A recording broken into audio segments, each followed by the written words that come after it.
तो wealth sky की new interesting exciting video में आप सभी लोगों का स्वागत है। मेरा नाम है सुधीर और इस पर्टिकुलर वीडियो में हम बात करेंगे Nifty and bank Nifty option chain के बारे में। उसको समझने की कोशिश करेंगे, अंडरस्टैंड करेंगे यहाँ पे मंडे का ट्रेडिंग सेशन कैसा रह सकता है और ये जो मार्केट में ब्रेकडाउन आया है तो इस ब्रेकडाउन के टारगेट कितने ओपन हो रहे हैं इसको हम अंडरस्टैंड करने की कोशिश करेंगे। तो जल्दी से वीडियो को स्टार्ट करते हैं डाटा पे और समझेंगे यहाँ पे कि निफ्टी और बैंक निफ्टी का कैसा मोमेंटम रह सकता है मंडे के ट्रेडिंग सेशन में। अगर हम आज की बात करें मार्केट एट 11 के वीडियो में मैंने आपको यहाँ पे बाइंग का रिकमेंडेशन दिया था थोड़ा सा। ये मैंने बताया था आपको क्लियरली कि 16,300 के ऊपर अगर निफ्टी निकलता है तो आप एक बार बाय करके काम कर सकते हो, क्योंकि कल एक पॉजिटिव क्लोजिंग आई थी तो हो सकता है यहाँ पे ये एक्सटेंड हो जाए और नीचे से रिकवरी आ जाए, बट हुआ नहीं। इसने एग्जैक्टली 16,300 पे रेजिस्टेंस लिया और फिर ये नीचे गिर गया। शॉर्ट करने की रिकमेंडेशन मेरी बिल्कुल नहीं थी, बट ये धीरे धीरे 100 पॉइंट करीब गिरा है पूरे दिन भर में, इसीलिए मैंने आपको शॉर्ट करने की सलाह नहीं दी थी। जिन्होंने किया प्रॉफिट मिला, अच्छी बात है। वहीं अगर बैंक निफ्टी की बात करें तो बैंक निफ्टी भी कंटिन्यूसली यहाँ पे वीकनेस दिखाने लगा था। बहुत देर तक ये होल्ड कर रहा था, फिर अराउंड कह सकते हैं 11:30 बजे के बाद ये कंटिन्यूसली वीकनेस दिखा रहा था और एग्जैक्टली 34,500 पे क्लोज हुआ है। ठीक है, अब समझते हैं यहाँ पे कि मंडे का ट्रेडिंग सेशन कैसा रह सकता है। देखो, सब कुछ डिपेंड करता है ग्लोबल मार्केट पर। ग्लोबल मार्केट अगर स्टेबलाइज हो जाएंगे तो हम भी बाउंस कर जाएंगे। तो करंटली अगर देखें तो हम यहाँ पे इंडेक्स फ्यूचर्स में जाते हैं और यहाँ पे आपको देखने को मिलेगा डाउ फ्यूचर करीब 40 पॉइंट नेगेटिव है, नैस्डैक फ्यूचर करीब 31 पॉइंट नेगेटिव है, एसजीएक्स निफ्टी 16,220 पे ट्रेड कर रहा है। ठीक है, तो यहाँ पे कोई फर्दर गिरावट बढ़ती हुई दिखाई नहीं दे रही है जो फ्यूचर्स हैं उनके अंदर। बाकी रात में देखेंगे कि कैसे बंद होते हैं, क्योंकि उनका इन्फ्लेशन डाटा आने वाला है। अगर इन्फ्लेशन बढ़ के आती है तो जाहिर सी बात है और गिरावट देखने को मिलेगी, अगर कम होती है तो जाहिर सी बात है बाउंस बैक करते हुए दिखाई देंगे ग्लोबल मार्केट। अगर हम अपने लिए प्रिडिक्शन करने की कोशिश करें तो मंडे का ट्रेडिंग सेशन कैसा रहेगा, तो उसके लिए सबसे पहले ऑप्शन चेन डाटा को देखते हैं। ऑप्शन चेन डाटा में अगर देखा जाए तो यहाँ पे देखो 16,200 की जो कॉल है वहाँ पे 30 लाख का ओपन इंटरेस्ट खड़ा हुआ है, पुट पे करीब 36 लाख का ओपन इंटरेस्ट खड़ा हुआ है। 16,200 के नीचे हम कामकाज नहीं कर पा रहे थे, सपोर्ट ले रहे थे, क्योंकि 16,100 की कॉल पे कोई ओपन इंटरेस्ट नहीं बढ़ा है, 16,000 की कॉल पे भी कोई ओपन इंटरेस्ट नहीं बढ़ा है। पुट पे करीब 39 लाख का ओपन इंटरेस्ट खड़ा हुआ है, 16,100 की पुट पे करीब 21 लाख का ओपन इंटरेस्ट यहाँ पे दिख रहा है। 16,300 की कॉल पे बहुत ही ज़बरदस्त ओपन इंटरेस्ट बढ़ के आया है, 51 लाख का ओपन इंटरेस्ट यहाँ पे खड़ा हो गया है। 300 की पुट पे 30 लाख का ओपन इंटरेस्ट खड़ा हुआ है। 16,300 ही आपके लिए एक मेक और ब्रेक लेवल है, समझ लीजिए। 16,300 के ऊपर निकलेंगे तो हम रिकवरी देखेंगे, जब तक 16,300 नहीं निकालते तब तक हम यहाँ पे बाइंग की बातें नहीं करेंगे। ऊपर हमारे पास सेलिंग प्रेशर यहाँ पे कंटिन्यूसली बना रहेगा, ये चीज़ आप क्लियरली समझ लीजिए। सेलिंग प्रेशर, इसको हम सेलिंग प्रेशर नहीं बोल सकते, क्योंकि पूरे दिन भर में अगर मार्केट 80 से 90 पॉइंट गिर रहा है जबकि हमारे पास जो क्यूज़ हैं प्योरली नेगेटिव हैं, तो ये कह सकते हैं सिर्फ मजबूरन जिन लोगों की लॉन्ग पोजीशन फंसी हुई है उनकी अनवाइंडिंग का प्रेशर ही मार्केट को नीचे ले जा रहा है। कोई एक्सटेंडिव सेलिंग नहीं देखने को मिल रही है। ठीक है, इतना आपको यहाँ पे समझ में आ गया होगा। अब चलते हैं चार्ट पे और चार्ट को अंडरस्टैंड करते हैं तो कैसे निफ्टी के टारगेट हमें दिख रहे हैं। तो सबसे पहले निफ्टी देखते हैं और 15 मिनट का टाइम फ्रेम का हम चार्ट लगाते हैं। अब देखो यहाँ पे ये चार्ट के हिसाब से हमारे पास जो एक लेवल है वो है आपका यही लेवल था जिसके आसपास ये ट्रेड कर रहा है। ठीक है ना,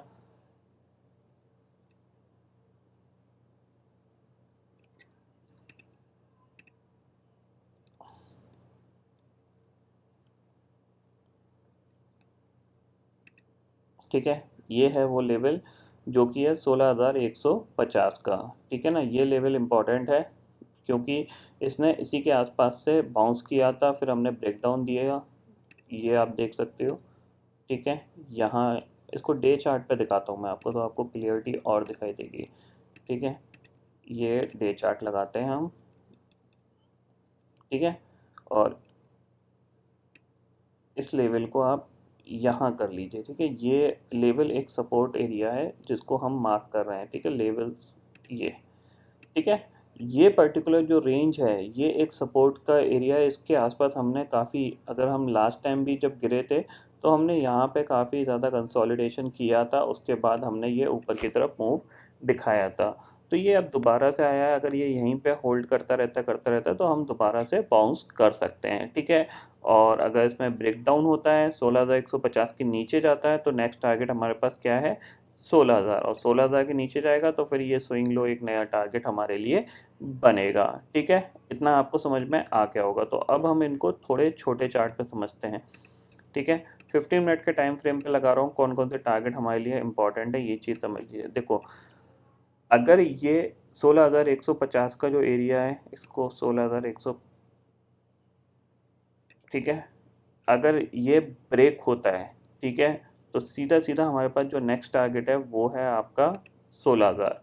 ठीक है, और 16,000 ब्रेक होता है तो हमारे पास जो नेक्स्ट टारगेट है वो है आपका 15,750 का। ठीक है, तो डाउन साइड पे जो रिस्क सबसे ज़्यादा बढ़ेगी वो 16,000 के ब्रेक होने के बाद बढ़ेगी, क्योंकि 16,000 के बाद सीधा सीधा 250 पॉइंट का चैनल है जो कि प्योरली नेगेटिविटी को यहाँ पे दर्शाएगा, और फिर यहाँ पे सेलिंग जो है वो थोड़ी सी एग्रेसिव हो सकती है जब तक ये टारगेट हिट नहीं होता। ठीक है, इतना आप समझ लीजिए। तो नीचे के हमारे पास टारगेट हमें मिल गए हैं, ऊपर हमारे पास लेवल है 16,300 का। जब तक ये नहीं निकलता तब तक हम यहाँ पे बाइंग की बातें नहीं करेंगे। अगर ये निकल जाता है 16,300 तो हम बाइंग की बातें करेंगे, और टारगेट हमारे पास होगा 16,500 का। तो क्लियर कट टारगेट हमारे पास यहाँ पे निफ्टी के अंदर दिख रहे हैं। बहुत बड़ा गैप डाउन होता है 16,000 के आसपास, तो वहाँ पे एक बार मैं बाइंग करके काम करूँगा, ये समझ लीजिए, क्योंकि जाहिर सी बात है 16,000 का जो एरिया है वो स्ट्रॉन्ग सपोर्ट का एरिया है। वहाँ से एक पुल बैक आने के चांसेस बहुत ज़्यादा बनेंगे। एक बड़ा गैप डाउन मार्केट में बाइंग के लिए इन्विटेशन होगा, और वहाँ से मार्केट रिकवर करने की कोशिश करेगा। ठीक है, इतना आपको समझ में आ गया होगा। अब बात करते हैं बैंक निफ्टी की। बैंक निफ्टी की बात करें तो बैंक निफ्टी आप देख सकते हो 15 मिनट टाइम फ्रेम पे, यहाँ पे अभी भी बैंक निफ्टी में क्या है, देखो कंटिन्यूसली वीकनेस दिखाई दे रही है आपको। मैंने यहाँ पे ये एक ट्रेंड लाइन थी जिसके आसपास इसने कल क्लोजिंग दी थी, अभी ये रेजिस्टेंस के तौर पे कामकाज कर रही है। लेकिन बैंक निफ्टी के लिए देखो सपोर्ट क्या है, बैंक निफ्टी के लिए अगर आप समझोगे तो ये जो पर्टिकुलर एरिया है ये आपका स्ट्रॉन्ग सपोर्ट का एरिया है। ठीक है, ये जो करीब करीब 200 पॉइंट की रेंज है ये स्ट्रॉन्ग सपोर्ट का एरिया है, क्योंकि जब हमने 34,000 को ब्रेक किया था तो हम इसके नीचे हमने काफ़ी देर कामकाज किया, लेकिन जैसे ही 34,000 के ऊपर निकले फिर हम इसके नीचे नहीं गए हैं। ठीक है ना, तो इसीलिए मैं बोल रहा हूँ कि ये 34,000 से लेकर 34,200 तक का जो एरिया है ये स्ट्रॉन्ग सपोर्ट का एरिया है बैंक निफ्टी के लिए। अगर ये ब्रेक डाउन देता है तो फिर हमारे पास जो टारगेट होगा वो सीधा सीधा 33,000 का यहाँ पे खुलेगा। ये चीज़ आप क्लियरली समझ लीजिए। ठीक है, और यहाँ पे जो सेलिंग आएगी वो बहुत एग्रेसिव सेलिंग आएगी 34,000 के ब्रेक होने पे। जब तक 34,000 ब्रेक नहीं हो रहा है, जो सेलिंग है वो थोड़ी स्लोली होगी, क्योंकि 34,000 कहीं ना कहीं सपोर्ट का एरिया है, तो वहाँ पे बैंक निफ्टी सपोर्ट लेने की कोशिश करेगा। और अगर ग्लोबल मार्केट आज नहीं गिरते हैं फर्दर और स्टेबलाइज हो जाते हैं और उनमें एक बाउंस बैक देखने को मिलता है, तो डेफिनेटली हम भी बाउंस कर जाएंगे। ये चीज़ आप क्लियरली यहाँ पे समझ लीजिए। तो बैंक निफ्टी के लिए जो सपोर्ट एरिया है वो 34,000 है। लेट देम 34,000 को ब्रेक होने दीजिए, तब हमारे पास एग्रेसिव सेलिंग के लिए एक लेवल्स मिलेंगे, वो फिर 33,000 तक बैंक निफ्टी को ले जा सकते हैं। जैसे कि निफ्टी में हमारे पास जो सपोर्ट एरिया है 16,150 के नीचे गया तो फिर ये 16,000 और 15,750 तक के लिए तैयार हो जाएगा। ठीक है, ये दोनों पॉइंट आपको यहाँ पे ध्यान में रखने हैं। एक बार ग्लोबल मार्केट देखते हैं कि करेंटली किस तरीके का यहाँ पे बिहेवियर दिखा रहे हैं। तो इंडेक्सेस फ्यूचर्स में यहाँ पे जाता हूँ। देखो, इनमें क्या हुआ है, क्यों हमारे मार्केट में सेलिंग आई है, क्योंकि देखो जैसा कि मैंने आपको कल बताया था कि एक रेंज है, ठीक है, और एक रेंज का ब्रेकडाउन यहाँ पे देखने को मिला है। अब जाहिर सी बात है ब्रेकडाउन देखने को मिला है तो फॉलोअप सेलिंग भी आएगी, ऐसा एक्सपेक्टेशन है।